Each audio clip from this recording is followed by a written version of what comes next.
That's all right. You can take it away. Thank you. Go ahead. This interview is for the Veterans History Project and is with Charles Francis Bruns, Sr. of Champaign, Illinois. During the years 1942 to 1945, he served as an Army combat engineer in North Africa, Sicily, Italy, France, and Germany. Mr. Bruns, thank you so much for being here today. Today is Monday, September 24th, 2007. My name is Harriet Williamson. Also present is the Lighting, Sound, and Camera Director, Henry Radcliffe. We are in the television studio of WILL on the University of Illinois campus in Urbana. Prior to joining the military, what were you doing? I was working at the Joseph Coonan Company. I was like a sales clerk there before I went into service then. Okay. Would you like to talk about your background, where you were born and your date? Well, the only thing I can tell you about my background was that I was born at Villa Grove, Illinois, April 27th, 1919. And as far as I know from my mother, I was born in a house, and that was it. I wasn't born in a hospital. So, but from there, I think that they told me at the age of 2 we moved to Champaign then. So, and my father was a tailor at Joseph Coonan Company. And did you have any siblings? Yes, I have 2 sons. One son, Charles, just like me, Charles F. Bruns Jr. and John F. Bruns. Charles lives in Champaign, and John is a farmer up at Cissna Park. Do you also have any brothers or sisters? Yes, I have. I had 2 sisters and a brother, and I have one brother that's both my brother and my sister is dead, and my other sister lives in Albuquerque, New Mexico, and she's 95. So, and I'll see her in a few more weeks.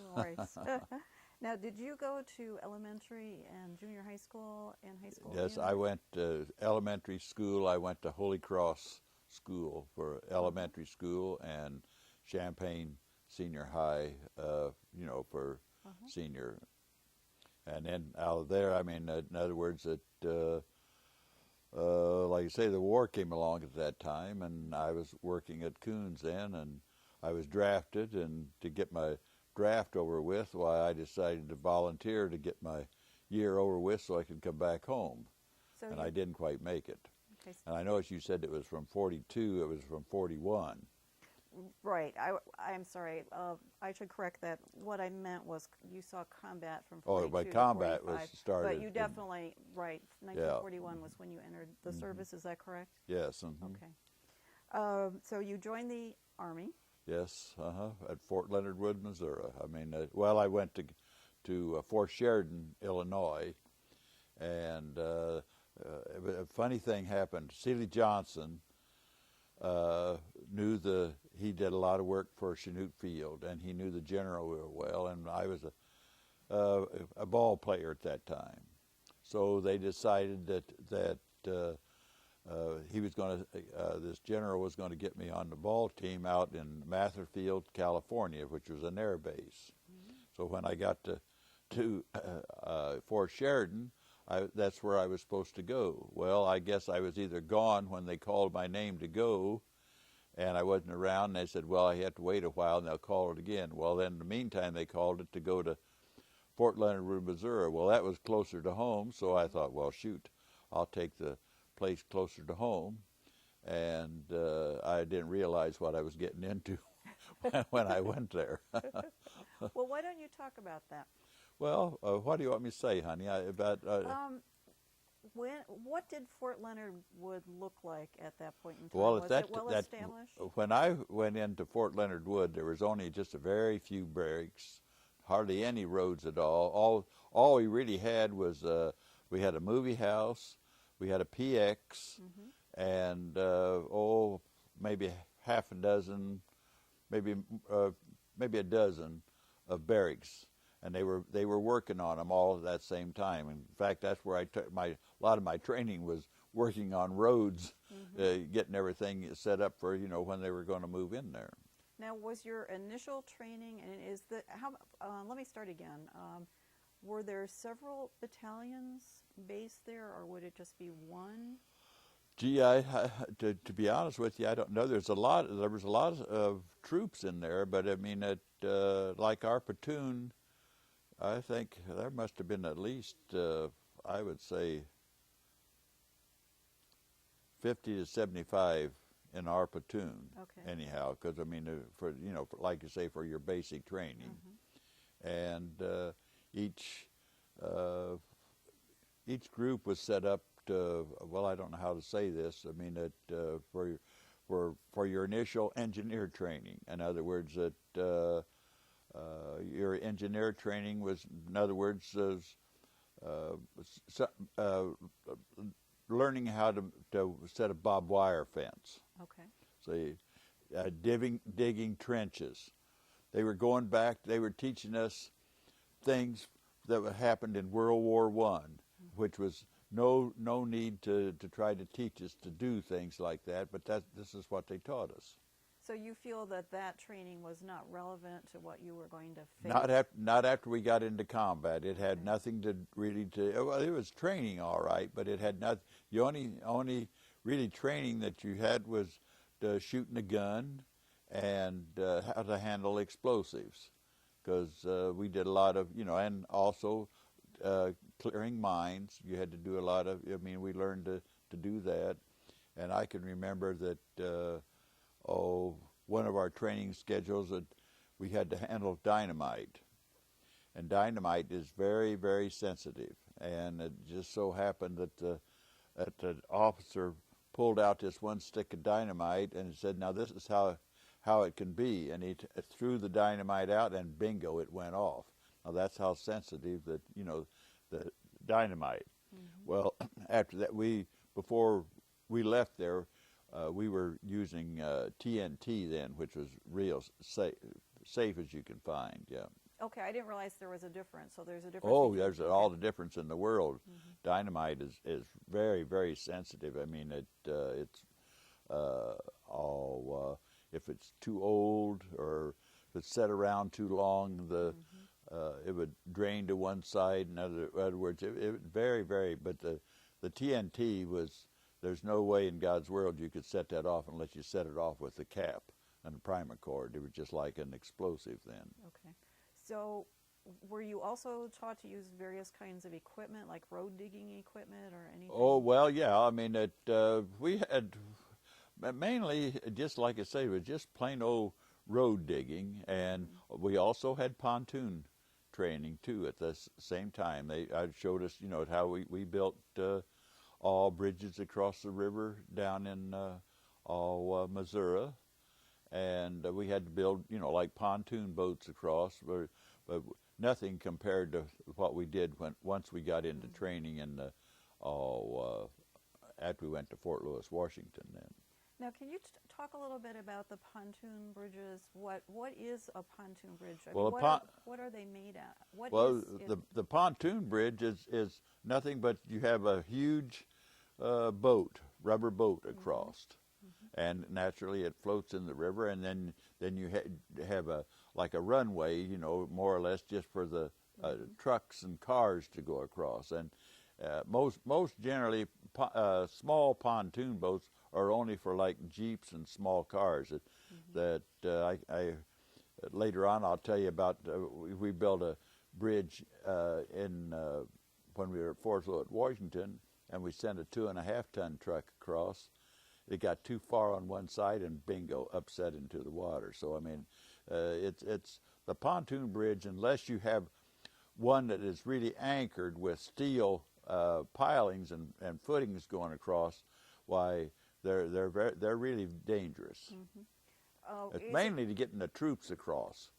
Okay. Is what they're mainly for. Was that we built that across so that they could, run across on the pontoon bridge.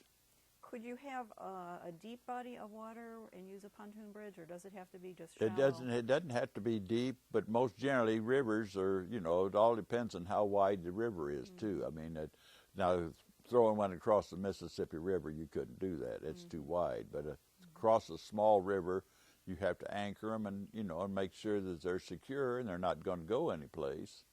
And the pontoons are quite large, and you know, I mean, you can also put your piling across there and your bridge work, and they'd be very secure. I mean, you could, but like I said, it's mainly for small vehicles and mainly to get the troops across the river. You also had some basic combat training when you were at Fort Leonard Wood, is that? It was very little combat training what we had there. I mean, we had our you learned to, you know, back in those days we only had Springfield rifles, and you'd go out on the range and shoot and qualify for handling a gun and everything. And but as far as I would say combat, I really and truly can't remember anything that we did in Fort Leonard Wood for training other than more or less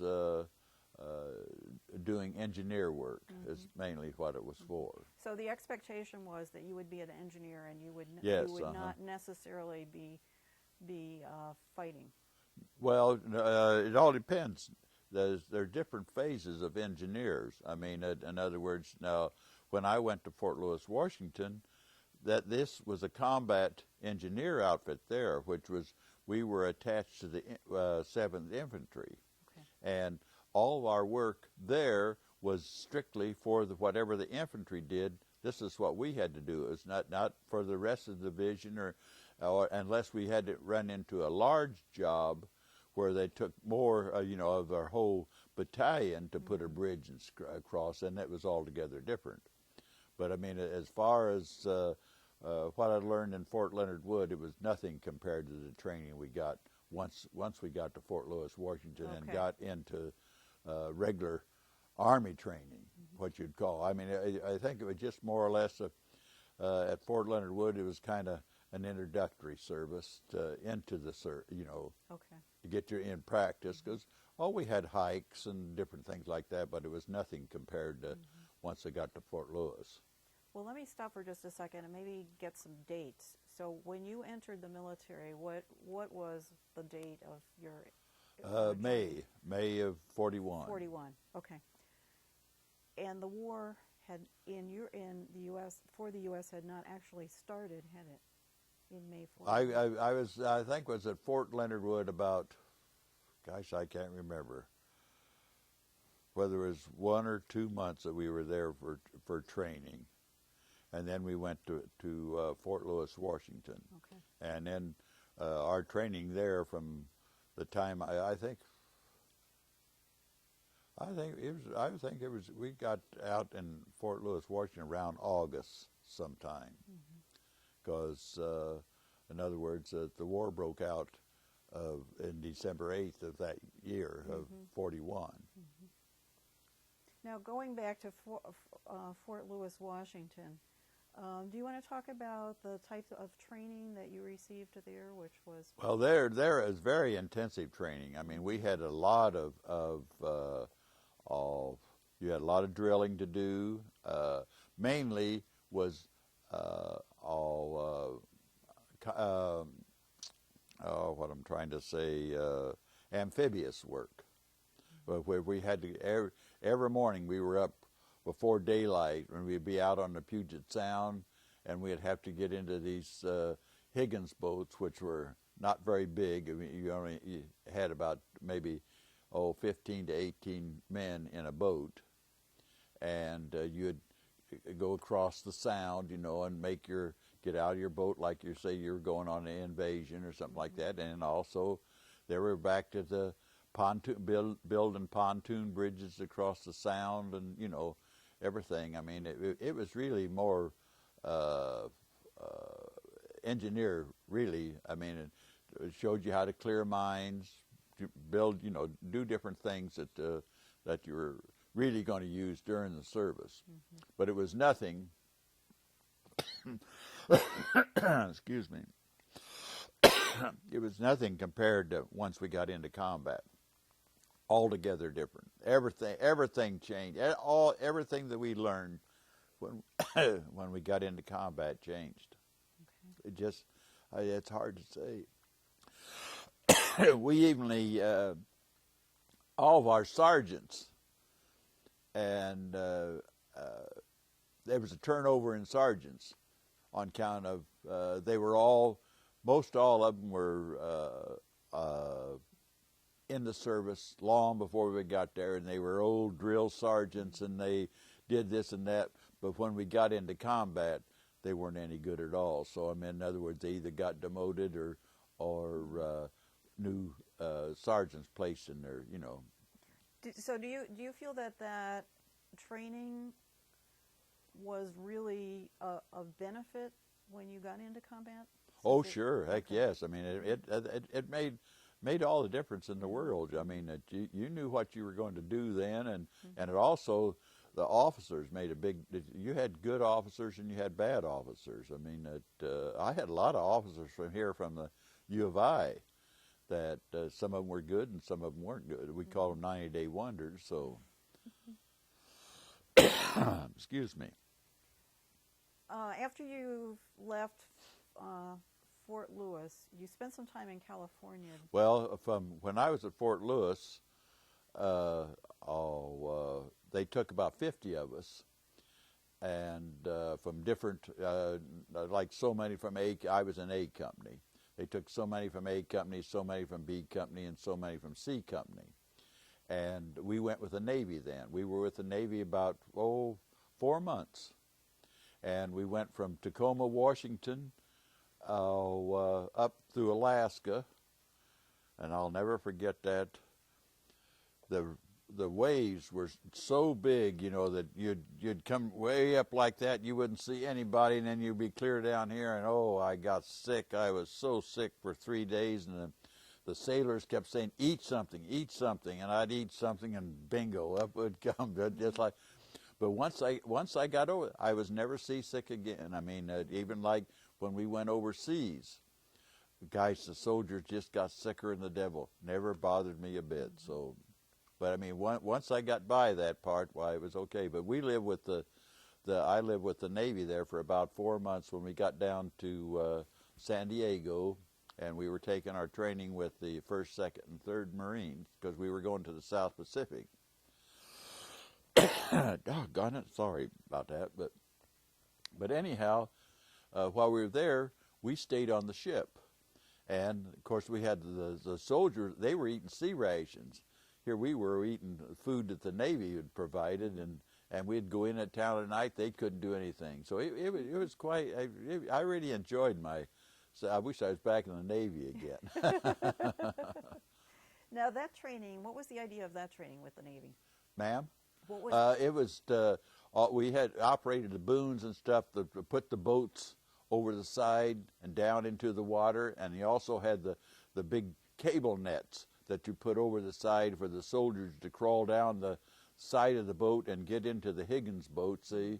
Once they crawled down in and got into the Higgins boat, then they'd go out and they'd make a circle around and around, and you had to keep going until all the boats were been filled, you know, with soldiers and launched, and then they'd line up, and then bingo, they would head toward the beach then. But they practiced that and practiced that and practiced that because it made all the difference in the world.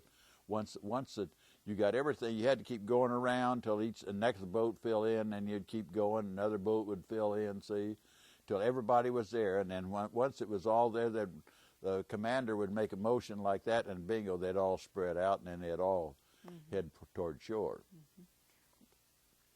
Now, after you finished that training, what was your next camp? Did you continue in California? Well, no. Like I said, we were at Camp Pendleton. We were taking all this different training there at Camp Pendleton, different marches. You had a lot of marching, but anyway, it was more or less just to build up your strength and everything. And anyhow, then a third of the division come down with yellow jaundice, and when they were all sick, couldn't go. And then back in those days, why, it took a long time for a person to get over jaundice.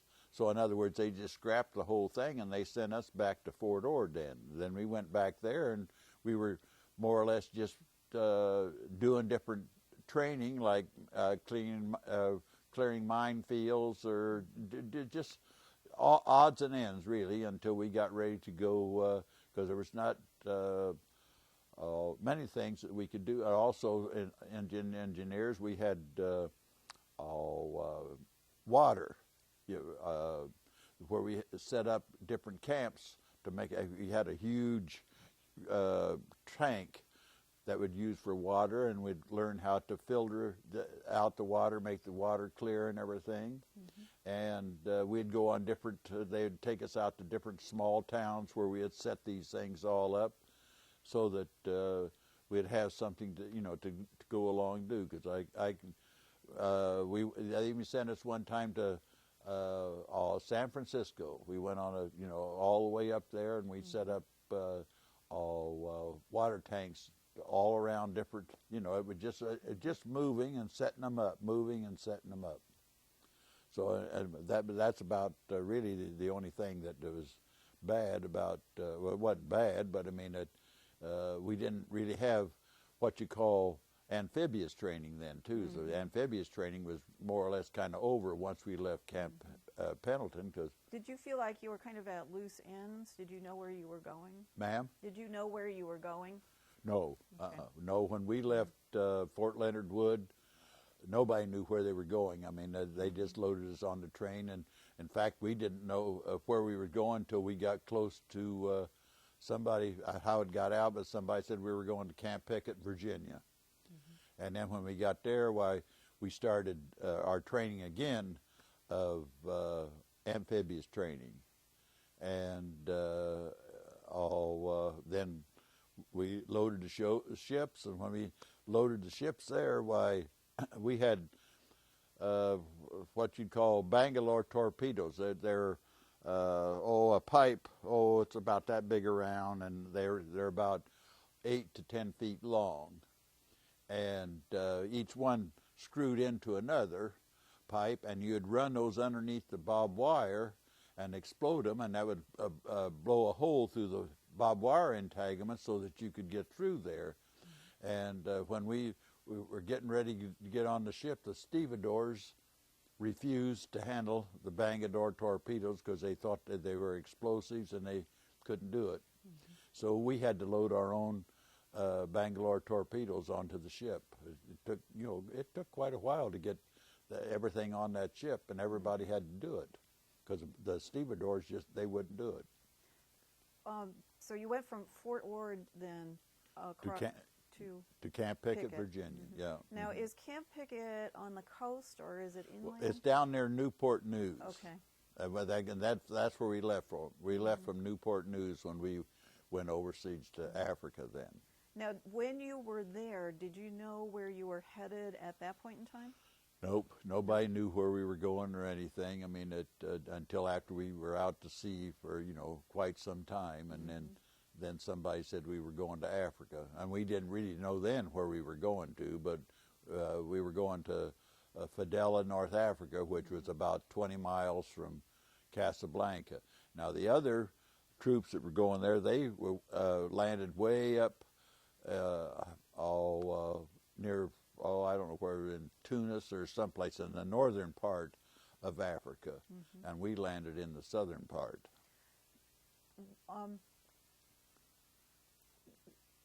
Were you in a big convoy when you were traveling to Africa then, or were they just? Yeah, we were. The whole division. Whenever the division moved, it would all go by convoy.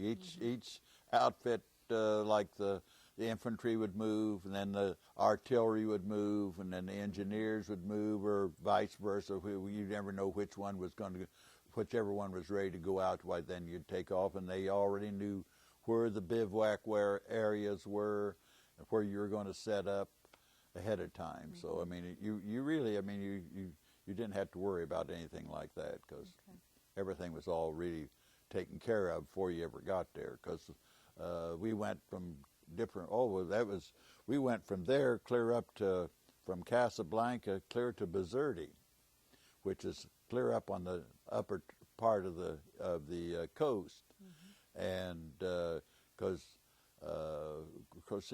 Rommel and all the British were still fighting in Africa at that time, because at one time there they took part of our sergeants, and we had to go up and see, you know, they took us up to see what's going on at the Kasserine Pass on account of that was really one of the disasters of the Army there was at Kasserine Pass. Would you like to talk about that?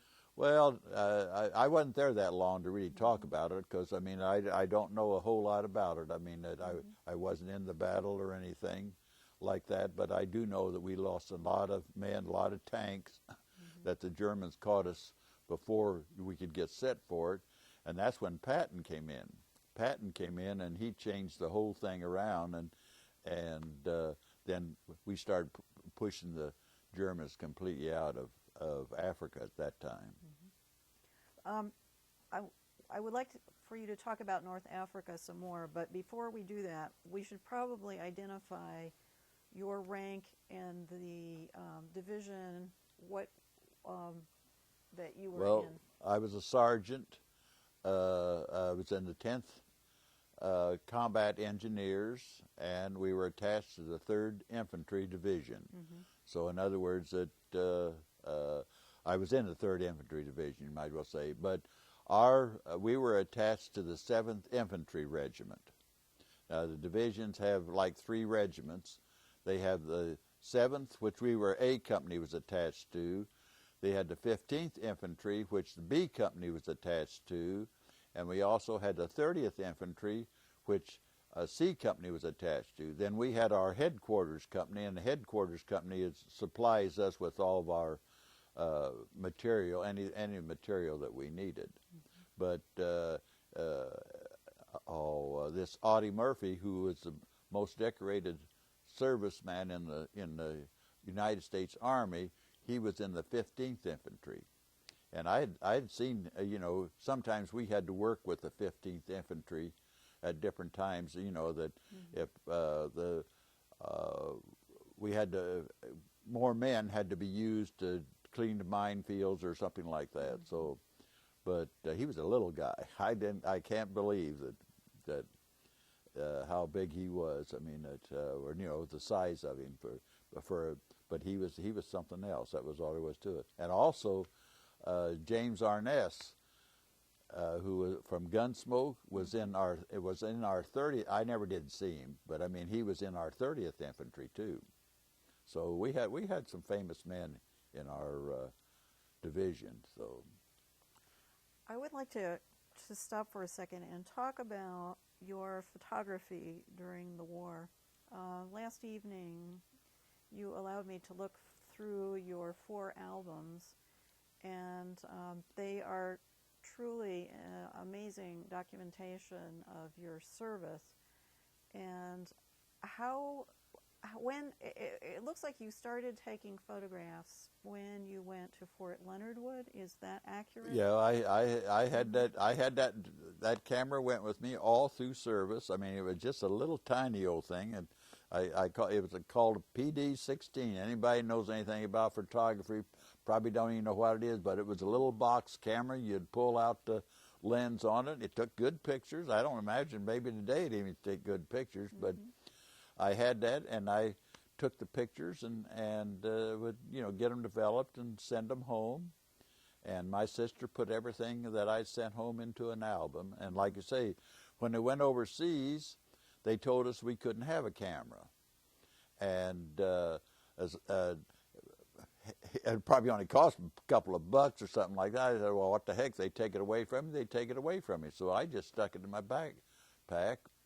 And when I got there, they didn't say anything about it. And I had film, and I took pictures. But when we were in Africa, it was so hot, and there was no place to get the film developed, and I couldn't send it home, and you know, all this like this.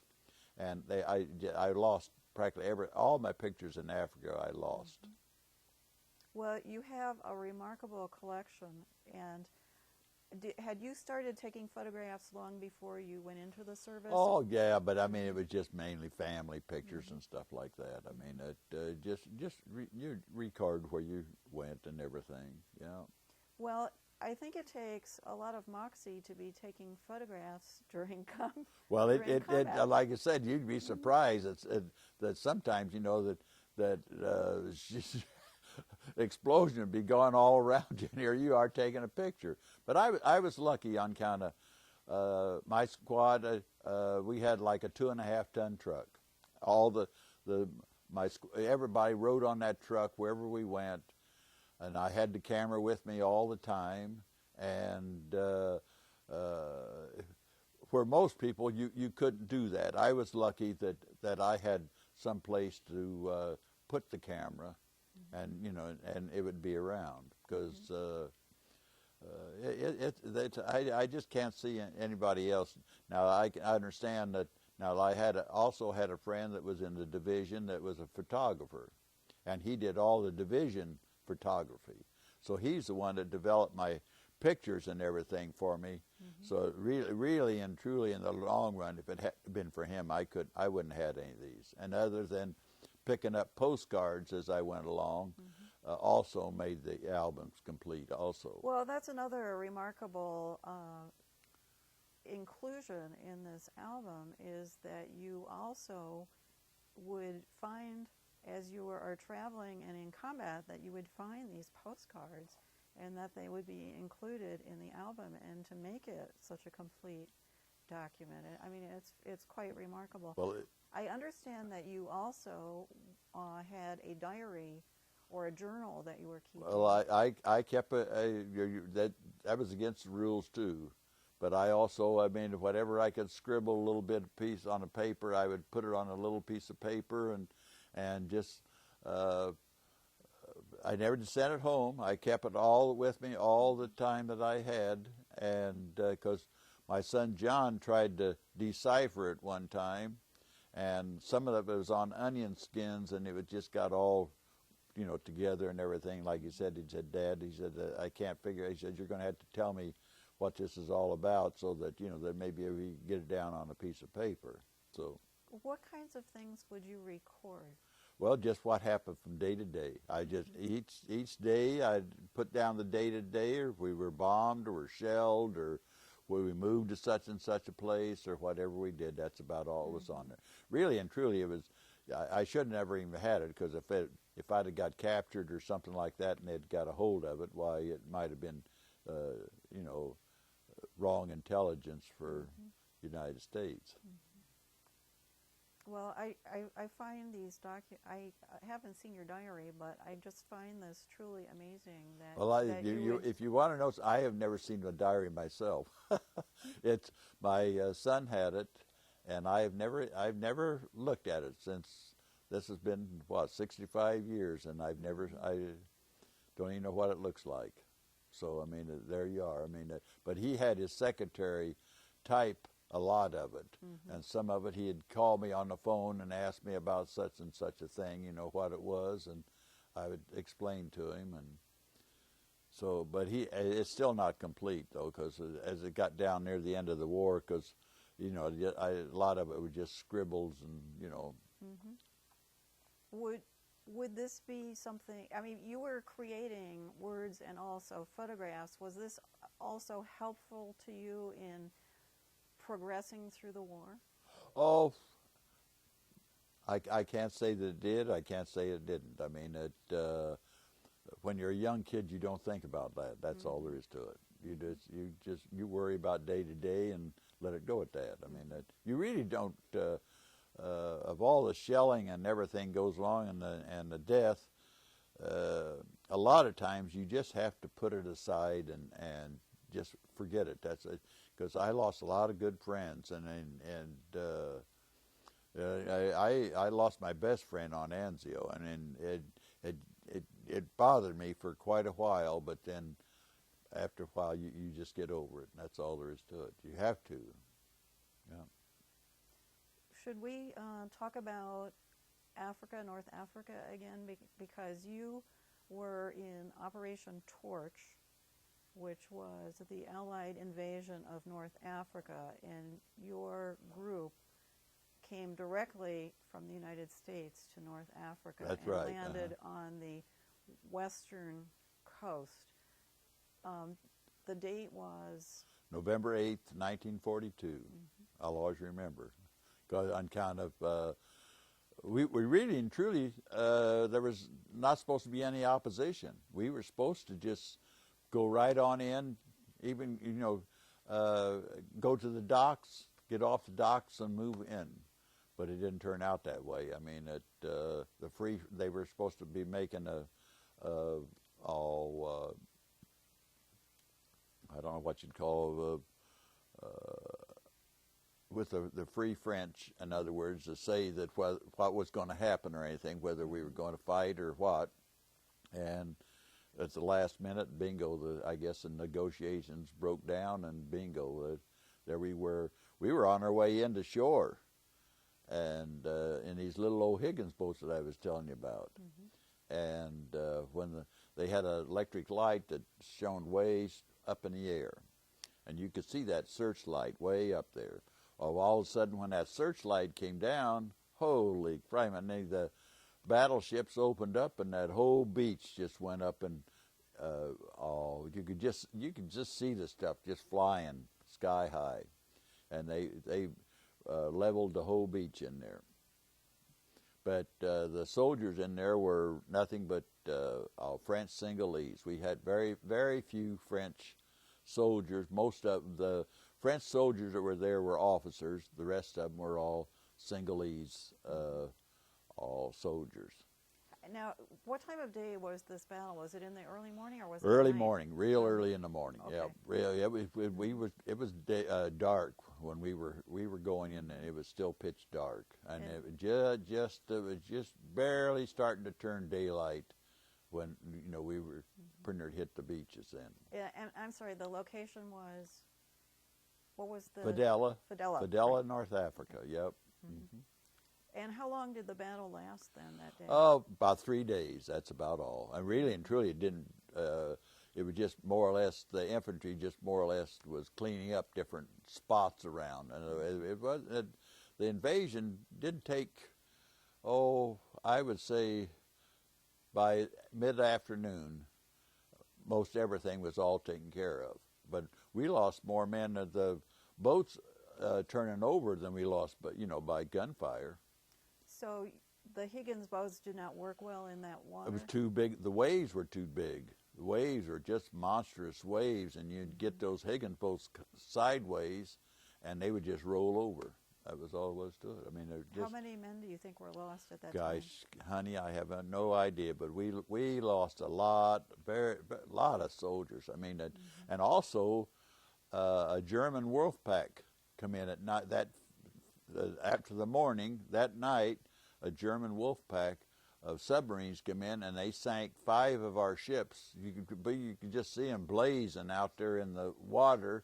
I lost everything I had because the ship was the name of the Tasker H. Bliss was the name of the ship that we went over on, and that sunk. And I lost everything I had. The only thing I had on was, like I say, my all pack, and that was it. And fortunately, your camera. Yeah, well, my camera was in it with me. So that battle, what happened then after landing and going through that experience? Where did you head next? From there, we went to, I think it was Port Lyautey, which was, maybe it was Rabat. I can't remember which. We went to. We either went to Rabat and then Port Lyautey, or we went to Port Lyautey and then to Rabat. One or the other. It was up farther up into Africa. That's about the only 2 towns that I can really remember was Port Lyautey and Rabat. Now, did the fighting continue, or did you? No, we didn't have any. And once that was there. I think I told you about that when we were in Fidela, we had to march into Casablanca. and President Roosevelt was sitting in his Jeep there as we marched into Casablanca, and he was reviewing the troops when we went by. And that, like I said, it was really, I mean, the fighting was all over. There was no fighting at all. In fact, we never got into any fighting at all other than, well, like I said, I told you about the time that was no fighting. We just went up as observers to see what was going on so that, you know, that we'd know a little bit more to tell our men what to do and stuff like that. In Kasserine Pass, we were only there about 4 days. And we really weren't, we were close to see some of the, you know, what was going on, but we were never really in what you would call in danger. That was all. I mean, we were, you could be close enough and still not be in danger. So that, when you landed, that was your first experience of combat? Right, as the Kasserine Pass was, yeah. Yep. How long then did you spend in North Africa? Gosh, honey, I can't remember. If I knew the date that we went into Sicily, because in other words, we were outside of Bizerti because they bombed the port of Bizerti. The Germans did quite often, because we were about, I would say, 25 miles from Bizerti, in a bivouac area, and we could see the searchlights and stuff at night up there, and you could see the ack-ack going up and breaking, and you could hear the bombs falling and everything. But it was a long way from us. I mean, but when we left. That was, they cleaned everything out. You know, of course, Africa had fallen by that time, and because we left from the port of Bizerti to go to Sicily then. So the amphibious training that you had then was used for the landing at Fidia? The amphibious training we had was for the amphibious there at North Africa, and that was all. The only other time we used it was they had a sea company of our outfit used an amphibious landing on Sicily and went around behind the Germans there and to try to trap some of them and cut them off. And that was, and then on Anzio we had landing, and in southern France we had landing, but it was altogether different type of. The bad part was the Higgins boats in Africa. Rather than that, I mean,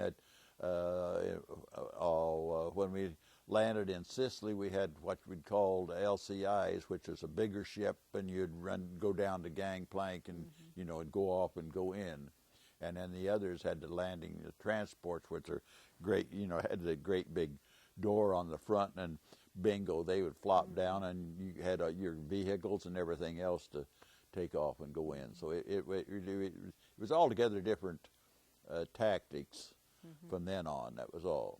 Now, the Higgins boats, would you go over the sides of those boats? Yeah, you had to crawl over the side of them. I mean, yeah, you just go over the side of them. That was all. They were a small boat. I mean, I think it looked to me like with some of these bass boats that run around, they were bigger than that. But I mean, that's about the way they were. You mean they just had the sides on it.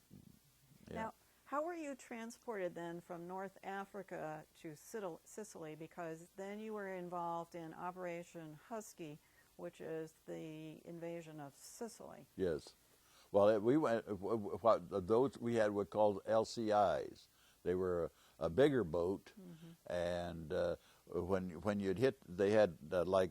On each side of the boat, they had like a landing strip, you know, I mean, a walk thing that went down like that, and then you go down the gangplank on either side of it, and they got in close to shore, and that's the way you went down on those. So those were used as transports in the Mediterranean then yes, to take you to Sicily. Yeah.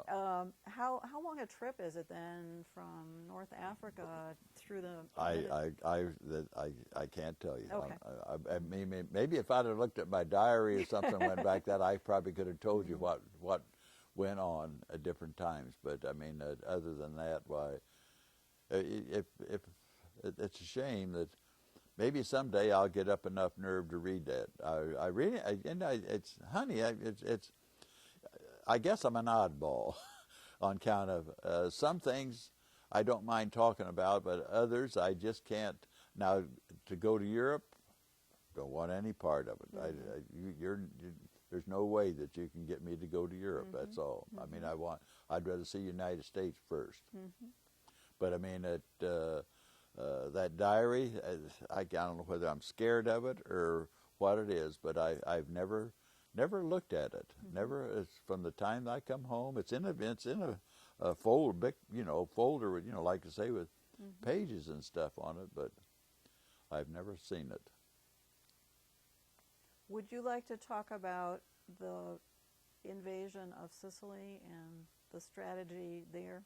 Well, now there's another thing too that people don't know about. On the invasion of Sicily, the 101st Airborne was coming in for a parachute drop.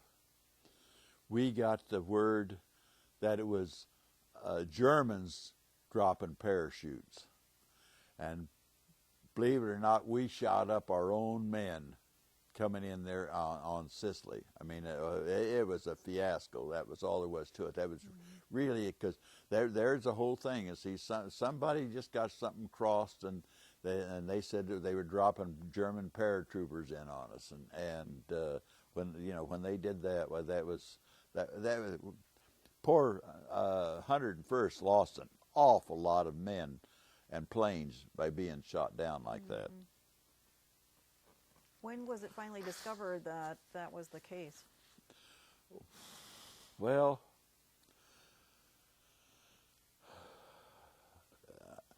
it's kind of we were away from the beach and in quite inland. Mm-hmm. Even it was daylight by the time they realized that what was, because see, now there again we hit the beaches in dark. I mean, it was always it seemed like at nighttime when you'd go in there, and you didn't confusion. You can't believe on an invasion how much confusion you could run into on account if everybody doesn't know where they're going to go, or somebody, maybe you run into a firefight or something like that, and some of those guys get pinned down, and you're supposed to be going over here to do this, and it's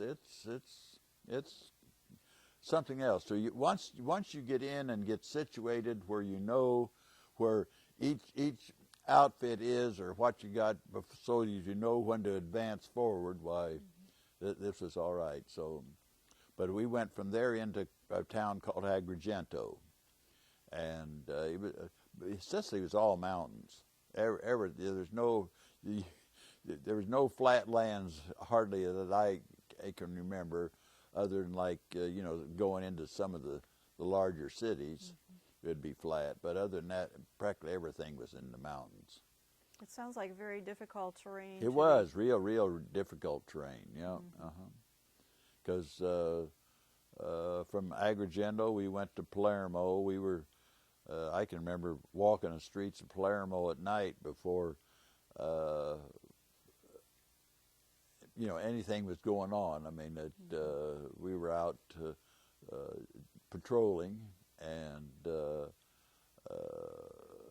I always get a laugh when you see this Patton show that he showed him and his entourage and everything coming into Palermo. Well, that was about 3 days after we had already been to Palermo and moved out. Your role at this point in time when you're in Sicily, are you following infantry? Yeah. Wherever the 7th Infantry went, we went. I mean, if they needed us to go out and clean a mine, say they got pinned down by a minefield or something like that, we'd have to go out in front of the infantry and pick up that minefield and clear it out.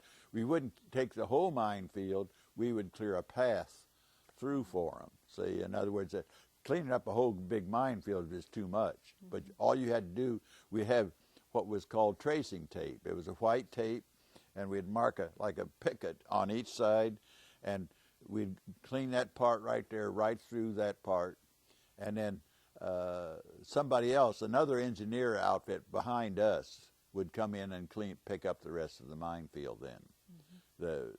But we were always out in front. Let's put it that way. I mean, anything that had to be done, like heavy bridges that had to be built, another engineer outfit, a big engineer outfit, would build the bridges and stuff behind us. But whatever we did, we were out, in front. So the enemy would be here, and your backup would be here, and you were kind of in the middle? Right. Well, like I say, we were practically always, we had quite a few days of infantry right along with the 7th Infantry. I mean, if you get pinned down, why, and anybody goes into fighting service. That's all there is to it, yeah. So you are truly on the front line. Oh, yeah. I mean, I don't know how many days that we really had. The infantry, they got combat pay. Here we were, a lot of times out in front of them, and we didn't get combat pay. I mean, I could never understand that. I mean, on account of, we were infantry a lot of different times, that when the infantry would have too much scattered out, they would throw us into that hole right there as infantry to fill in, and but we never did get combat pay. You know? I could never really understand that. How do you? But I could understand infantry getting combat pay, because infantry was infantry. That was always to it. I wouldn't want to be an infantry soldier. How do you defuse these landmines that you're working with? The what? How do you defuse the landmine? Well, it's hard. There's so many different kinds of landmines. They're just you'd have what we'd call a bouncing Betty. It would be about that big around and about that tall, and they would set them in, and they'd have like 3 prongs that are sticking up out of the ground, and if you hit any one of those 3 prongs, bingo, it would bounce right out and explode. But then you have teller. Well, a teller mine was a big tank mine. It was about that big around and about that deep, and you'd have to, once you'd come in contact with them, you'd have to take your bayonet and poke around till you found them, and then you'd have to poke all the way, or clean all the way around to make sure there's no what you'd call trip wires to lead to a booby trap. And a lot of times we did this at night too, and that's pretty tedious when you start picking up mines at nighttime. Daytime wasn't so bad because you could see what you're doing, but at night you really had to be careful. I mean, I don't understand how you could possibly see at nighttime. Well, you feel. You feel. That's all you do. You'd take your hand, and if you'd come to a wire, you'd stop. That was all there was to it. And you'd figure out where in the heck that wire went and everything, and if it was something you couldn't handle, you would put a flag in there and back off, and so somebody would know exactly where that mine was. See. Now, are you always in danger while you're fooling around with these wires yes, are being blown up? We had a number of guys that were blown up by mines that accidentally tripped them, and a lot of times, you walk in there and they always told you that if you hear that pop underneath your foot, to boom, fall flat immediately on count. That thing would bounce up out of the ground, and then it would spread an area. And if you're right underneath it, you had less chance of getting hit on count. That's going to spread out over an area then. Now, were these mines laid by the Germans or Germans, Italians? yeah. Oh, yeah. Germans and Italians, yeah. And as you progressed through the war, did the mines change at all? Did they? Oh, yeah. There was a number of different, different kind of mines throughout the whole area. I mean, like I said, the same way with us, we had different mines too. I mean, that when we most of our mines that we laid a lot of times were just a small box mine about this big around. That you would lay a pattern, and you always, whenever you laid a minefield, you always made a pattern of that minefield, so you know exactly when it comes for you to pick it up, then you'd know exactly where. And if any of them were booby trapped, you had that marked specifically on the map, so that you know that that's a booby trap mine. But that's what a lot of our kids got blown up by, is by accidentally tripping booby trap mine. It's, maybe this guy over here would be picking up that mine, and somebody over here would get blown up. See, on kind of once they'd hit the wrong tripwire that's going across, and it would set off another mine someplace else. You know, it's kind of hazardous. That's well, how did you feel? Because it would seem to me that you are always in a very hazardous position because you're involved in these mind. Well, like I say, I mean that most of our guys were all very, very conscientious. I know one night I went to get one of our men called Malcolm Munwall. I'll always remember his name. And I went to get him to go out, you know, on really, and it was all he was going out on guard duty. And anyhow, I threw back his tarp because on Anzo we're dug in all the time. But I threw back his tarp and I said, "Malcolm, time to go on guard." He was down there saying the rosary on his hands and knees, and I just put the tarp back. Went to the officer and I told him, "Get rid of Malcolm." That was all there was to it. On count of he would be a detriment to us. That's all there was to it. I mean, if anybody that was just the least bit scared, once you got scared, you were gone. I mean, in other words, they put you doing something else or shipped you back someplace else. That was all with it. How can you not be scared? Well, I guess you can always be scared. That's all. Many a time I cried. And I'm not kidding you. I was so scared that well, like to say, when in invasion of Anzio, when we got in on Anzio, there was nothing, no fighting, no nothing. About the second day, when they started coming, oh God, they just bombed the living daylight out of us, and then just bombs are falling there. Heck, I got knocked down twice, you know, the same night. And you talk. I was scared. I was really, oh boy, another kid and I, we believe it or not, we ran down to the beach. There was a big pillbox down on the beach, and we knew that this pillbox was there.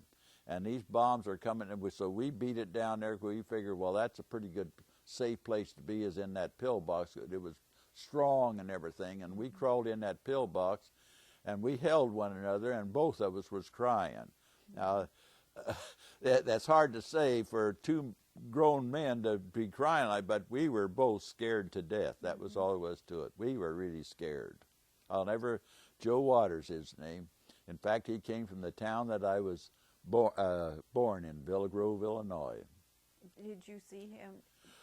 Oh yeah, after the war, he was up in Wisconsin, and we've had our Army reunions. We've had one every year. Next year will be our last reunion. We've had it for 62 years.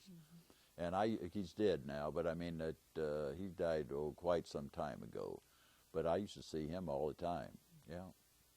Every year. He would attend the reunion, and I'd get to see him. We're going to stop here, and we will continue. And I wanted to pick up your album and have Henry.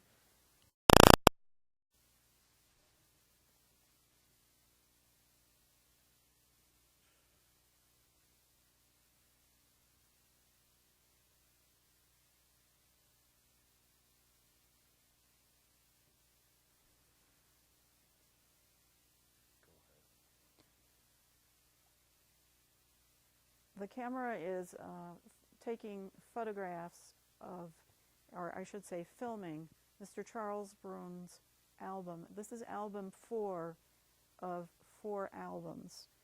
The album size is approximately 14¼ by 11, and these 2 pages represent a sample of the types of photographs and postcards that are found in the album. On the left are postcards that are picked up from Italy. On the right are photographs that Mr. Bruns took.